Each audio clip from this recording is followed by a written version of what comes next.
Thank you for watching. As always, this is Wallova Media, and welcome on this video today. And we want to look at a confession whereby an individual says that I'm a racist. Yes, I accept I'm a racist, and I've been racist, and I've segregated the black. What do you think of this? Because it's a century where we still face cases of racism regardless of the efforts that have been placed towards ending the same. So let's watch this and react to it later. So I'm racist, and this video is about me being racist. In 2006, I stayed in South London for a few weeks with a friend in between rental periods on two houses. And one day I came home from work early and walked past the local secondary school in Streatham just as the kids were coming out.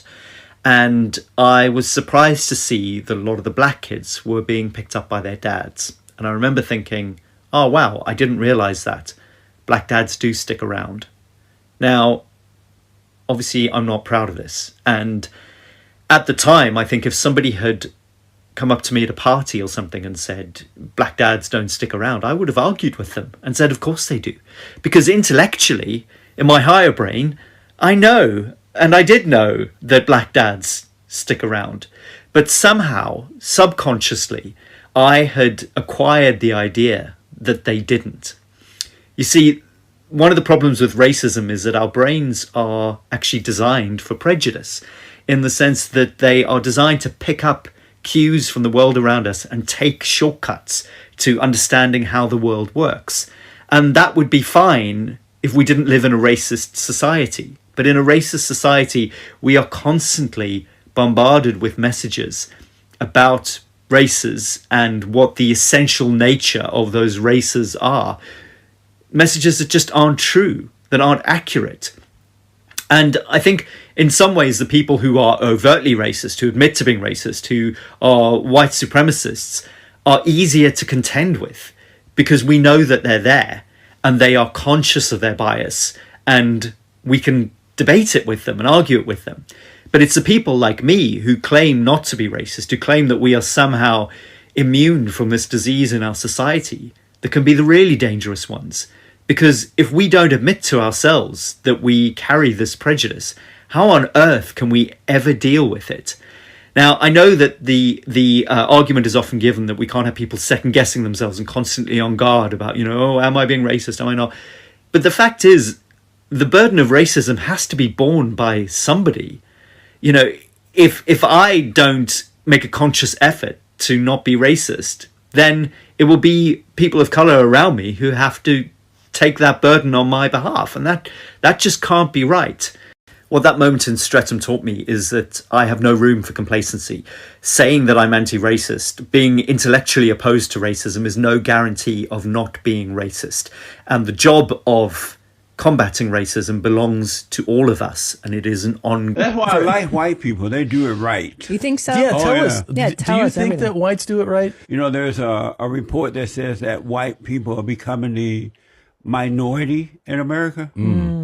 And I tremble at that idea because once whites are gone, America will be nothing but hell. Really? Because white people are more innovative and creative, and they just want a first class life. So they get educated. Do you think that's an innate quality of whites? Yes. You do? I do. Okay. Because look what happens when the colored people take over. It turned into pure hell. You can't name one city, one state, one that's controlled by the blacks, and you want to go live there. Yes, the elephant in the room is racism. Yes, I'm a racist. I accept I have acted contrary to what anti-racists want against the blacks. But does it mean that we cannot change this? Does it start by accepting that, yes, I'm racist? From my point of view, that is what the man is saying in the video. Yes, he's a racist, but what should be done to end this act in this century. It's a century where equality and living together in unison or mutually is the key towards achieving a world that is free and also accepts that we are one and one race and equal in the eyes of the Lord. So this man is a champion in ensuring that racism ends by first accepting that he's a racist. So he should not be castigated on his words. He should just be taken positively, and he should be used for others to see that yes, these are acts we commit towards the less fortunate in the society, but they are really affecting those that faces these acts of racism. And the blacks are suffering in the hands of the whites. So we are in a new era. We are in a new generation. We are, in fact, we want to move forward in an environment whereby there's mutual agreements and everyone is treated equally.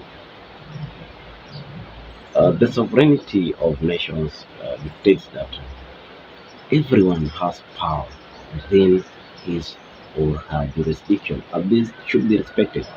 The whites should not control other sovereign governments, and they should not feel that they are uh, better or supreme as compared to the blacks. We have to get this conversation going and make sure that we achieve a society whereby there will be no case of racial segregation, and everyone will feel to be part of this wider society of the human race. Now, this conversation should not end. As I always tell you that we can engage more on this. We can engage more on this through our comment section. Tell us, what do you think about racism? Should it end, or is it a way that the whites use to control the black race? What do you think? What should be done to create a just society? Are we making steps in ensuring that racism is ending? Thank you for watching, and may God bless you. And also do not forget to comment and like, share, and most importantly, subscribe to our YouTube channel. Thank you.